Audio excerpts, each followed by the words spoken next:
Heute wird auf dem Flughafen Leipzig ein weiteres Flugzeug landen, das aus Pakistan afghanische Menschen nach Deutschland bringt. Es handelt sich unter anderem um sogenannte Ortskräfte, die im Rahmen eines Regierungsprogramms in Deutschland Zuflucht finden werden. Noch rund 2600 Menschen aus Afghanistan haben ja einen verbindlichen Aufnahmebescheid für Deutschland. Doch im schwarz-roten Koalitionsvertrag ist festgeschrieben, dass die Flüge schnellstmöglich gestoppt werden sollen. Eine Smartwings-Maschine Ende März am Flughafen Hannover. An Bord 174 afghanische Staatsbürger, die als besonders gefährdet gelten. Eingeflogen vom Bund im Rahmen des Aufnahmeprogramms. Und der nächste Flieger mit Afghanen steht bereits in den Startlöchern. Heute soll der in Leipzig landen. Die CSU findet das unmöglich. Ehrlich gesagt völlig unmöglich, dass eine geschäftsführende Regierung jetzt noch vollendete Tatsachen schaffen will bei einem Thema, wo wir ganz klare Formulierungen im Koalitionsvertrag drin haben. Ich finde, man muss sich da jedes Detail noch mal anschauen. Wer kommt ins Land? Was passiert da? Ich finde es wirklich unseriös.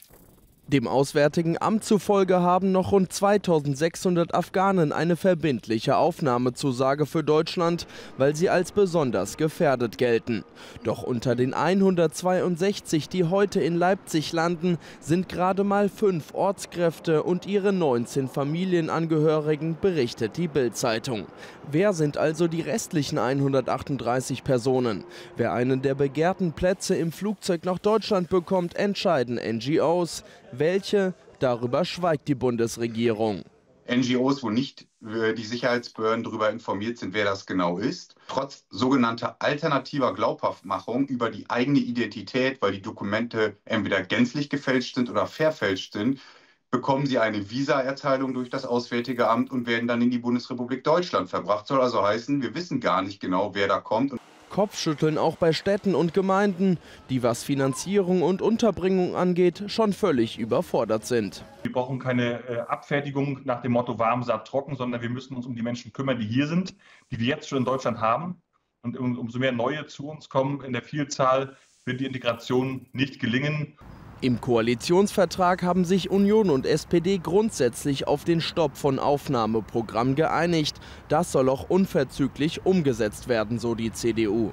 Das heißt, in dem Moment, wo die Regierung Merz steht, werden diese Flieger aus Afghanistan nicht mehr kommen, beziehungsweise sie werden aus Deutschland gehen nach Afghanistan und als erstes sollten die Straftäter dort sitzen, damit abgeschoben wird.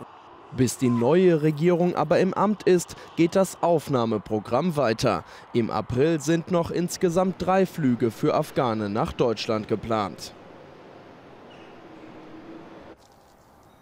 Und Lutz Stordl ist für uns am Flughafen und Leonie von Randow zur politischen Einordnung hier in Berlin. Lutz, erst mal zu dir. Es wird also diesen Flieger geben, aber das wird nicht der einzige sein. Es kommen noch 2 weitere. Wie kommt das? Erklär uns noch mal, wie es überhaupt dazu gekommen ist, dass diese Flieger genehmigt wurden.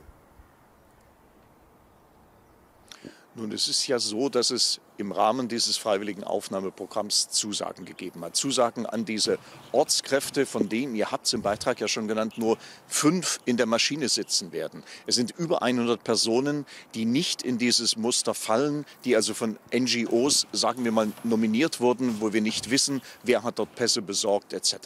Das ist das, was eigentlich ja wirklich für Verwunderung, für Ärger sorgt. Wir haben hier am Flughafen Leipzig-Halle jetzt die Situation, das ist ja nicht ein ausgelasteter Flughafen. Bis zum Mittag starten hier 10 Maschinen.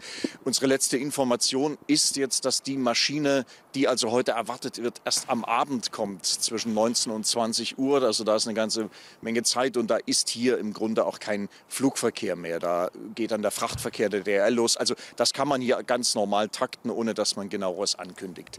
Der sächsische Innenminister, mit dem ich vor 2 Tagen gesprochen habe, der ist wirklich pottsauer, weil er vor allem auch nicht versteht, warum es einerseits so ist, dass das Auswärtige Amt sagt, wir können das organisieren, aber dass es keine Rückflüge gibt, weil dann plötzlich Gespräche nicht mehr möglich sind. Warum es also nicht möglich ist, Straftäter, Verurteilte auch zurück nach Afghanistan abzuschieben und das Ganze eben nur One-Way funktioniert. Das ist etwas, wo er sagt, es ist absolut nicht mehr hinnehmbar. Ja, und nun haben wir die Situation, dass bis zur Regierungsübernahme offenbar die Flüge forciert werden. Also 3 für diesen Monat noch. Ob die alle in Leipzig runterkommen, das ist noch völlig offen. Man muss jetzt klären, also die werden dann hier in Empfang genommen, dann geht natürlich das Prüfungsverfahren erstmal wieder von vorn los, weil man nun erstmal noch checkt, ob man Hinweise findet. Sind die erteilten Visas, sind die Papiere, die Afghaninnen vorliegen, sind die überhaupt sicher, weil es da ja auch schon Hinweise gab und auch Ermittlungen gegen Mitarbeiter des Auswärtigen Amtes, dass das alles nicht immer legal sein kann, dass wir gar nicht wissen, wer also tatsächlich in diesen Maschinen sitzt. Das ist ein Vorgang, der dann erstmal hier losgeht. Die Aufregung, die ist verständlich und die betrifft ja nicht nur Sachsen, die geht ja auch weiter durch ganz Deutschland. So, damit schauen wir weiter zu Leonie von Randow. Leonie, also große Aufregung, wir haben es mehrfach gehört, jetzt bei Lutz Stordl.